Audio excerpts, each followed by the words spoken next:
اما بعد فاعوذ باللہ من الشیطان الرجیم بسم اللہ الرحمن الرحیم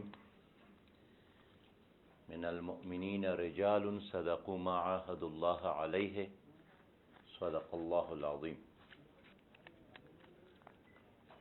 برادر محترم جناب آصف لقمان قاضی صاحب، جناب مشاہد حسین سید صاحب، راحیل قاضی صاحبہ، اور میرے دائیں بائیں اور سامنے انتہائی قابل احترام بزرگوں اور واجب الاحترام بہنوں اور بیٹیوں، السلام علیکم ورحمۃ اللہ وبرکاتہ۔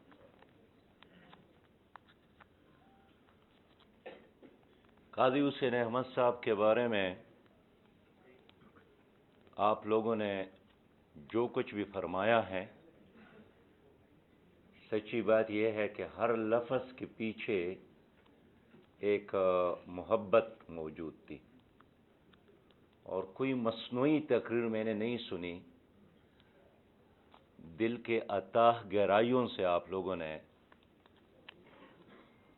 اپنے خیالات کا اظہار کیا ہے۔ میں آپ سب بھائیوں کا، بہنوں کا اس پر شکریہ ادا کرتا ہوں۔ اور یہ زمانے کی ایک عجیب روایت ہے کہ بڑے لوگوں کا زندگی میں احترام ہو یا نہ ہو، مرنے کے بعد ضرور لوگ احترام کرتے ہیں، ان کے قبروں پر بھی جاتے ہیں، وہاں بیٹھ کر دعائیں بھی مانگتے ہیں اور خراج تحسین بھی پیش کرتے ہیں۔ تمام اللہ والوں کے ساتھ، اولیاء کے ساتھ ہمیشہ یہ ہو رہا ہے۔ قاضی حسین احمد صاحب سے کسی نے پوچھا تھا کہ آپ کو کیا چیز پسند ہے، تو لوگوں کا یہی خیال تھا، وہ کہیں گے کہ یہ جو میرا بڑا بیٹا ہے آصف لقمان مجھے بہت پسند ہے، یا بیٹی آصف راحیل قاضی صاحبہ مجھے پسند ہے، اس لیے کہ بیٹے سے زیادہ ہمیشہ بیٹی زیادہ پسند ہوتی ہے۔ لیکن اس نے بہت عجیب جواب دیا۔ اس نے فرمایا کہ مجھے پہاڑوں کی کرختگی اور پھول کی پتیوں کی نرمی پسند ہے، اور یہی دونوں چیزیں ان کی شخصیت میں بالکل شامل تھی۔ جو اقبال کا شعر ہے کہ ہو حلقۂ یاراں تو بریشم کی طرح نرم، رزم حق و باطل ہو تو فولاد ہے مومن، یہ بالکل اقبال کا جو مرد مومن تھا، اقبال اگر اس سے ملتے، اس کو دیکھتے تو اللہ کا شکر ادا کرتے کہ میرے خیالات کو، میرے خوابوں کو اللہ تعالیٰ نے قاضی حسین احمد صاحب کی صورت میں ایک تعبیر دی ہے۔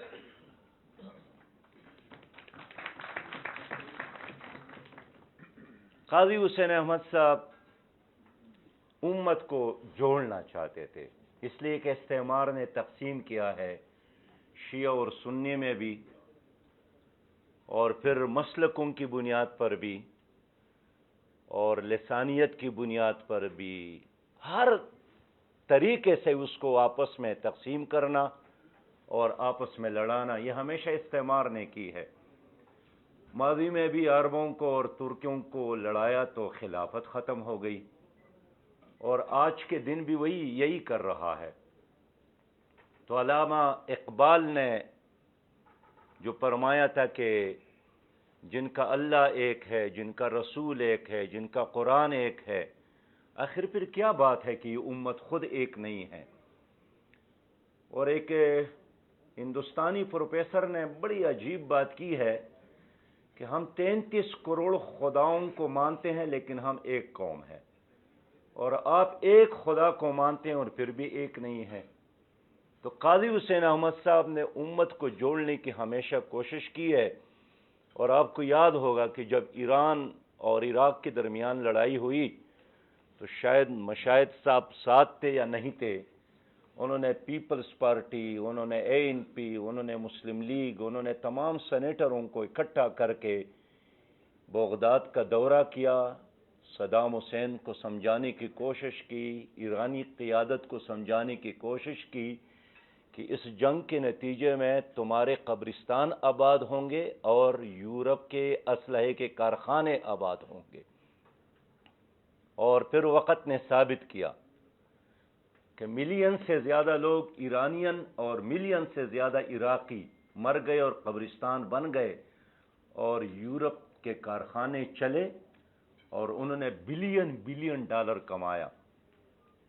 اس ملک میں بھی جب شیعہ اور سنی جھگڑے عام کیے گئے بدقسمتی سے، تو قاضی حسین احمد صاحب نے ملی یکجہتی کونسل کے نام سے ایک تنظیم بنائی، جس کا واحد مقصد یہی تھا کہ یہ فرقہ وارانہ اور مسلک کے اختلافات ختم ہو، اور اس کے نتیجے میں مسجد بھی محفوظ ہو، امام بارگاہ بھی محفوظ ہو، اور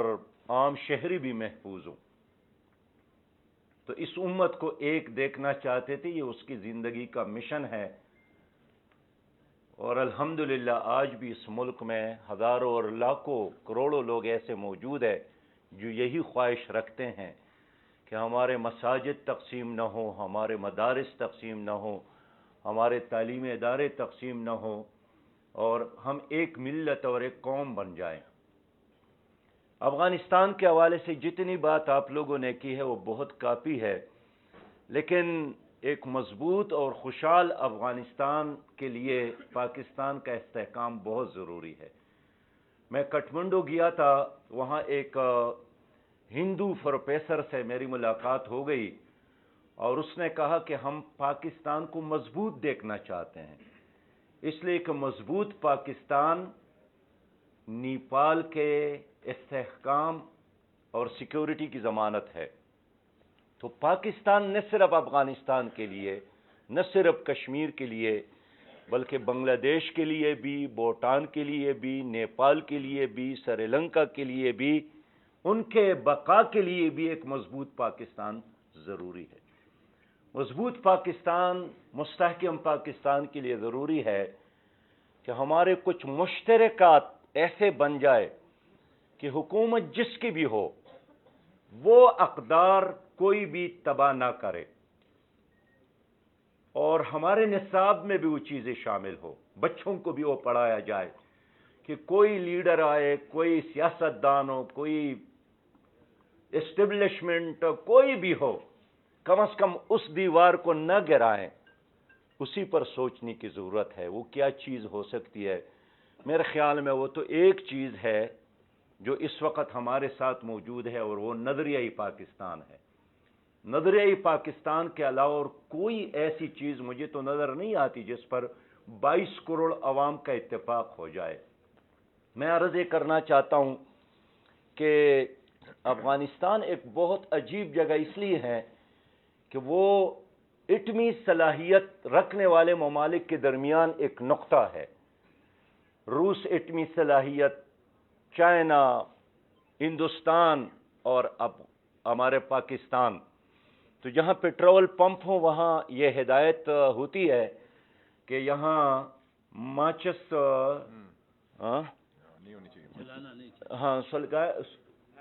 نہیں لانا چاہیے، روشن نہیں کرنا چاہیے، ماچس چلانا نہیں چاہیے۔ اس لیے آج بھی میں یہی عرض کرتا ہوں کہ اللہ تعالیٰ نے 40 سالوں سے ان ممالک کو تو آپس میں محفوظ رکھا ہے، لیکن کسی وقت بھی اگر افغانستان میں مستقل اور پائیدار امن قائم نہ ہو تو یہاں دنیا کو ختم کرنے کے لیے ایک بیس اور بنیاد یہ علاقہ ہو سکتا ہے۔ میں اس لیے چاہتا ہوں کہ آپ لوگوں کی جو تجاویز ہے اس میں صرف ایک بات میں ایڈ کر لوں کہ OIC کا اجلاس تو ہو گیا، اگرچہ درانی صاحب اور عبداللہ صاحب نے اس پر تبصرہ کیا، لیکن چلے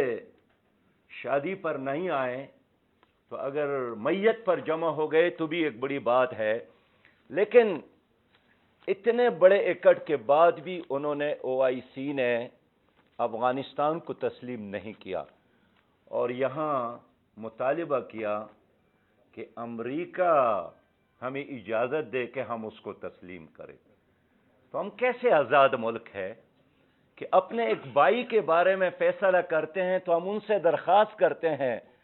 کہ ہمیں اجازت دے کہ ہم اس کو تسلیم کریں،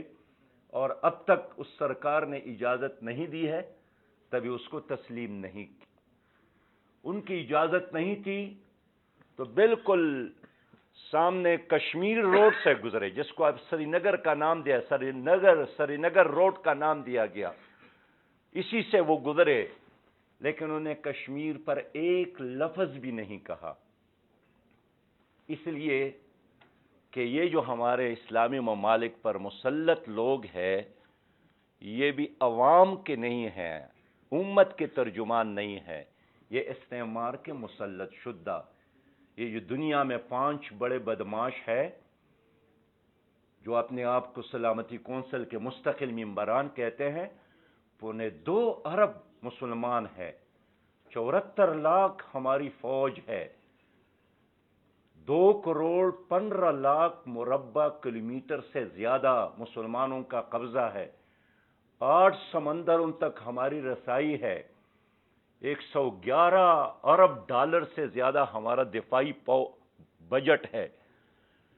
لیکن اس سب کچھ کے باوجود بھی سلامتی کونسل میں ہمارا کوئی حصہ نہیں ہے، ہماری کوئی حیثیت نہیں ہے۔ تو میں اس لیے آپ تمام بھائیوں سے عرض کرنا چاہتا ہوں کہ پاکستان کو مضبوط کرنا ہے تو یہ دنیا کے امت مسلمہ کے لیے بھی اور ساری انسانیت کے لیے پاکستان کا وجود اور استحکام ضروری ہے۔ لیکن آج کل کے جو کسی ملک کی مضبوط ہونے کی دلیل وہ جغرافیہ نہیں ہے، وہ ان کی تعلیمی اور ان کی معاشی مضبوطی ہے۔ اب دنیا میں اسلامی دنیا کے 500 سے زیادہ یونیورسٹیاں ہیں، لیکن بین الاقوامی معیار میں صرف 8 یونیورسٹیاں شامل ہیں، تو ہم کیسے مضبوط ہو سکتے ہیں؟ اب ہم سب پاکستانی یہاں بیٹھے ہیں، 9.4 ٹریلین ہمارا کل بجٹ ہے، 9.4 ٹریلین میں ہمارے اس غریب قوم کا 3.3 ٹریلین سود میں چلا جاتا ہے، 3.4 ٹریلین NFC کے مطابق صوبوں کو دیا جاتا ہے، 1.4 ٹریلین دفاع پر خرچ ہوتا ہے، تو پھر ہم کیسے ترقی کریں گے؟ تو ترقیاتی کاموں کے لیے صرف 800 ارب رہ جاتے ہیں، صرف 800 ارب رہ جاتے ہیں۔ تو آپ مجھے بتائیں کہ اگر 9.4 ٹریلین میں آپ کا سارا پیسہ سود میں، NFC کے روشنی میں صوبوں کو اور دفاع پر خرچ ہوتا ہے، تو بچوں کو کیسے پڑھائیں گے، صحت پہ کیسے خرچ کریں گے، نئے نئے پروجیکٹ کیسے لگائیں گے، کیسے سٹیل مل دوبارہ اب چلائیں گے، کیسے PIA کو قرضوں سے، کیسے اپنے ریلوے کو بہتر بنائیں گے، کیسے PTCL کو بہتر بنائیں گے، اور کیسے 2.5 کروڑ بچے جو اس وقت تعلیم سے باہر اور محروم ہیں ان کو کیسے پڑھائیں گے، 2.25 کروڑ نوجوانوں کو کیسے اب روزگار دیں گے۔ اس لیے ہم چاہتے ہیں کہ ہمارے درمیان ایک مکالمہ ہو کہ ہم کس طرح قرضوں کے اس دلدل سے نکل سکتے ہیں۔ کیا کوئی راستہ نہیں ہے؟ اللہ تعالیٰ مولانا چترالی صاحب بیٹھے ہیں، فرمایا ہے کہ ہر بیماری کا ایک علاج موجود ہے، اور سود جو اللہ کے ساتھ جنگ ہے، جب تک ہم اس کو نہیں چھوڑیں گے کیسے آسمانوں اور زمینوں کا رب ہم پر رحمت برسائے گا؟ قرضہ ایک اسپیشلائزیشن ہے۔ پرویز مشرف نے کہا تھا کہ کسی نے ان سے سوال کیا تھا کہ آپ کی کیا پالیسی ہے، اس نے کہا کہ بکاری قوم کی کوئی پالیسی نہیں ہوتی ہے، ہم تو قرضوں کی بنیاد پر چلنے والی قوم ہے، اور یہی قرضے سونے کے زنجیریں ہیں جو ہمارے ہاتھوں میں اور ہمارے گلے میں اس وقت موجود ہے۔ لیکن اس سب کچھ کے باوجود بھی ہمارے ساتھ ایک متبادل موجود ہے، اور وہ متبادل بھی کسی پیر کا، امیر کا نہیں، وہ اس رب کا نظام ہے جس نے زمین کو فرش بنایا ہے اور آسمان کو چھت بنایا ہے۔ وہ رب ہیں جنہوں نے افغانوں کو فتح دی، ورنہ لوگ کہتے تھے کہ ڈالر کے بغیر کیسے آپ جنگ جیت سکتے ہیں؟ تو افغانوں کے ساتھ تو ڈالر نہیں، لوگ کہتے تھے کہ اسلحے کے بغیر کیسے کوئی جنگ جیت سکتا ہے، ان کے ساتھ تو اسلحہ بھی نہیں تھا۔ لوگ کہتے ہیں کہ میڈیا اگر آپ کی پش پر نہ ہو، لیکن افغانوں نے بین الاقوامی استعماری میڈیا کو بھی شکست دی، ڈالر کو بھی شکست دی، اسلحے کو بھی شکست دی۔ پہلے دن سے ان کا یہی نعرہ تھا کہ اللہ بڑا ہے، امریکہ بڑا نہیں ہے، اللہ بڑا ہے، روس بڑا نہیں ہے۔ تو میں اپنی بات کو قائد صاحب کے اس فقرے کے ساتھ ختم کرتا ہوں کہ جب 24 دسمبر 1979 کو روس نے افغانستان پر حملہ کیا تو وہ پشاور میں اپنے گھر میں تھے۔ اس نے فوری طور پر جماعت اسلامی کے لوگوں کو اپنے گھر بلایا اور میز پر ایک کاغذ رکھا۔ وہ جغرافیہ کے استاد تھے اور وہ افغانستان کو ایسے جانتے تھے جس طرح انسان اپنے ہاتھ کی ہتھیلی کو، اور اس نے کہا کہ اب روس ایک خود بخود ایک قبرستان میں خود آ گئے ہیں اور یہ افغانستان اس کے لیے قبرستان ثابت ہوگا۔ 2 دن بعد انہوں نے چوکیادگار میں جلسہ کیا اور یہی پیغام دیا کہ یہ افغانستان تمہارے لیے قبرستان بنے گا۔ بہت سارے لوگوں نے اسی طرح ان کو مزاق سمجھا کہ جس ریڈ آرمی نے چیکوسلواکیہ اور پولینڈ کو قبضہ کیا اور وسطی ایشیا کی ریاستوں پر، میں سمجھتا ہوں کہ اللہ تعالیٰ نے اس فقیر اور درویش قاضی حسین احمد کی بات کو سچی ثابت کر دی، اور اب روس بھی دنیا کو یہی کہہ رہا ہے کہ افغانستان کی طرف نہ آنا۔ اور اب بائیڈن اور اس سے جو پہلے صدر تھے ٹرمپ کا اختلاف اسی چیز پر ہے کہ بھاگنا تو چاہیے تھا لیکن بھاگنے کے انداز پر ان کو اختلاف ہے کہ دن کے وقت بھاگنا چاہیے تھا یا رات کے وقت بھاگنا چاہیے تھا۔ آج امریکہ کہتا ہے کہ اب کابل میں خواتین پر ظلم ہو رہا ہے، وہاں ہزارہ خواتین نے افغان طالبان کی حکومت کے حق میں مظاہرہ کیا، اور جس دن کابل میں افغان خواتین کا مظاہرہ تھا اسی دن امریکہ کے نائب صدر کاملا کا بیان تھا کہ مجھ پر ظلم ہو رہا ہے، میرے ساتھ امتیازی سلوک ہو رہا ہے، اس لیے کہ میرا رنگ جو ہے وہ گوروں کی طرح نہیں ہے، اگر میں بھی گوری ہوتی تو میرے ساتھ یہ کچھ نہ ہوتا۔ تو امریکہ کے نائب صدر اعتراف کر رہی ہے کہ رنگ اور نسل کی بنیاد پر میرے ساتھ انصاف نہیں ہو رہا ہے۔ آخر وہ قوم ہمیں درس دیتی ہے کہ آپ انصاف کریں۔ جس دین نے عورت کو گھر کا ملکہ بنایا، جس دین نے ہمیں سکھایا کہ ماں کی قدموں میں جنت ہے۔ گزشتہ دنوں ہمارے ایک اینکر ہے جنید بھائی، ان کی والدہ وفات ہوئی، ہم ان کے جنازے میں گئے، تعزیت کے لیے بیٹھے تھے، تو اس نے کہا کہ میں اپنی ماں کی کبھی دائیں پاؤں دباتا تھا اور کبھی بایاں پاؤں، تو پوچھتی تھی کہ بیٹے یہ آپ کیا کر رہے ہیں؟ تو جنید نے کہا کہ میں اپنی ماں سے یہی کہتا تھا کہ امی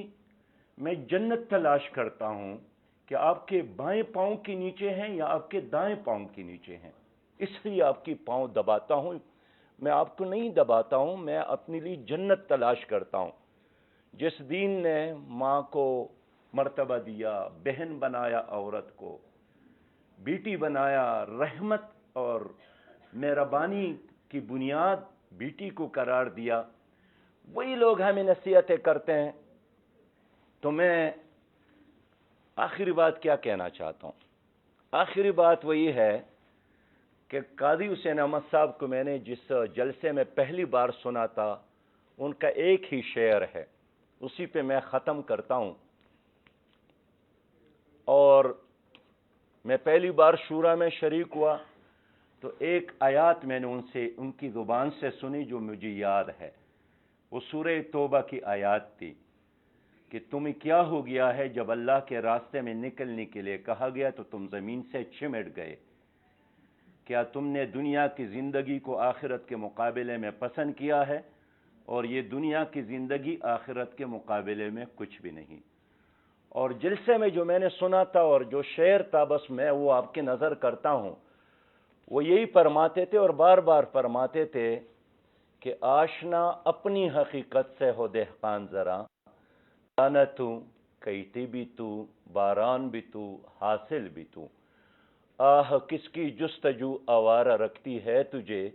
راہ تو راہ رو بھی تو، رہبر بھی تو، منزل بھی تو، وائی نادانی کی تو محتاج ساقی ہو گیا، میں بھی تو، مینا بھی تو، ساقی بھی تو، محفل بھی تو، شعلہ بن کر پھونک دے خاشا کہ غیر اللہ کو، خوف باطل کیوں ہو، خود غارت گر باطل بھی تو، وآخر دعوانا الحمدللہ رب العالمین۔